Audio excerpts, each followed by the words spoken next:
외압을 딛고 잘못된 것을 바로잡고 정의를 위하여 나서본 적이 있습니까?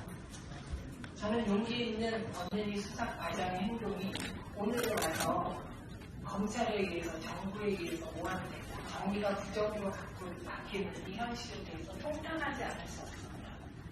이게 법과 원칙대로 한다는 박근혜 대통령 생각입니까? 이명박 정부는 방송 장악, 박근혜 정부는 검찰의 공간화, 사법부 장악을 통해서 민주주의를 유린하고 있습니다. 그런 가운데 공안통 검사가 마침내 공영방송 이사회 이사장이 되려나 봅니다. 방통위가 이번 주 금요일 전체 회의를 열어서 고영주 전 공안검사를 박문주 이사장으로 임명하려 한다고 합니다. 이렇게까지 하셔야 되겠습니까? 방송을 이렇게까지 장악하지 않으면 정권을 유지할 자신이 없으신 겁니까? 야당은 탄압합니다. 근데 애매모호하게 탄압합니다. 이럴수록 언론의 역할이 정말 지대하다고 생각합니다. 국회의원의 잘못에 대한 지적을 언론인들 해주십니다. 잘못한 거 고치겠습니다. 잘하겠습니다. 그런데 최소한 언론은 객관적이고 공평하려고 신임은 하셔야 될 것 같습니다. 저는 이번에 우리 당 윤은석 의원님 청탁 전환 사건을 접하면서 윤 의원께서 왜 저러셨을까? 이 안 좋은 언론 환경 속에서 왜 저러셨을까? 정말 속이 상했습니다. 그런데 이후에 이어진 언론의 3대 왜곡에 대해서 말씀드리지 않을 수가 없습니다. 첫째, 윤 의원 딸이 경력 특혜로 입사되었다는 건 사실이 아닙니다. 윤 의원 따님은 신입사원으로 입사했습니다. 이 부분 왜곡한 언론들 시정해 주십시오. 두 번째, 윤 의원 딸을 뽑기 위해서 애초 업무팀 변호사를 선발할 때 한 명을 선발하겠다고 공고했다가 2명으로 바꿨다? 이거 사실 아닙니다. 당시 채용 공고 보십시오. 채용 인원은 1명이 아니라 0명으로 되어 있었습니다.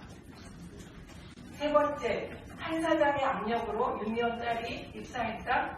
한 사장은 채용팀한테 윤 의원 딸에 대해서 한마디도 하지 않았다고 합니다. 이 세 가지 왜곡하신 언론들은 미리 알아서 이 보도 바로잡아 주십시오.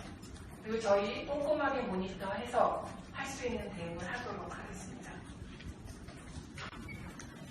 이건 새누리당 김태원 의원 아들 취업 특혜 의혹입니다.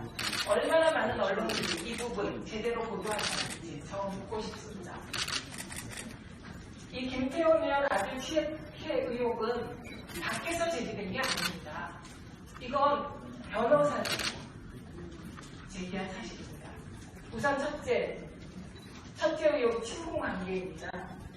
이 김태원 의원과 정부 법무공단 이사장이 18대 국회에서 고양시 덕양 앞을 나란히 당선된 아주 깊은 친분관계가 있다는 겁니다. 두 번째, 이게 가장 큰 의혹인데 기준을 변경했다는 겁니다. 애초에 5년 이상의 경력 변호사를 채용하기로 해놓고 경력을 바꿔서 그냥 법조 경력자를 했습니다. 세 번째 의혹, 편의를 제공했다는 겁니다. 어떤 회사가 합격을 시켜놓고 신입사원을 4개월 뒤부터 출근시킵니까? 4개월 후부터 출근시켰다는 거 아닙니까? 그 아이는. 그리고 스펙이 더 좋고 유능하고 바로 출근이 가능한 다른 경쟁자가 있었는데 그 사람을 탈락시켰다는 거 아닙니까? 그리고 김태원 의원 아들이 이 공단에 들어와서 1년 3개월 근무했는데 16번만 수임시켰다는 겁니다. 이건 판사 준비시키려고 그랬다는 의혹이 제기된 거 아닙니까? 저희 잘못한 거 잘 보도해달라고 부탁드리지 않습니다. 그러나 최소한 5대5는 가만히 않습니다. 7대3은 해주셔야 야당이 숨쉬고 정치할 수 있지 않겠습니까? 저희 어제 리방위원들에게 굉장히 중요한 자료가 있습니다. 이건 2012년부터 꾸준하게 문제 제기되었던 건데요. SBS와 미디어 크리에이터가 지역 방송 편성권을 침해했다는 겁니다. 당시 국감에서 이게 문제가 됐는데 저희가 결정적으로 계약서를 입수하지 못했습니다. 그래서 방통위에 제소도 못하고 검찰에 고발도 못했는데요. 이번에 바로 그 서류를 입수했습니다. 언론 늘 가치, 각종 가진 자들의 가치를 보도하시죠.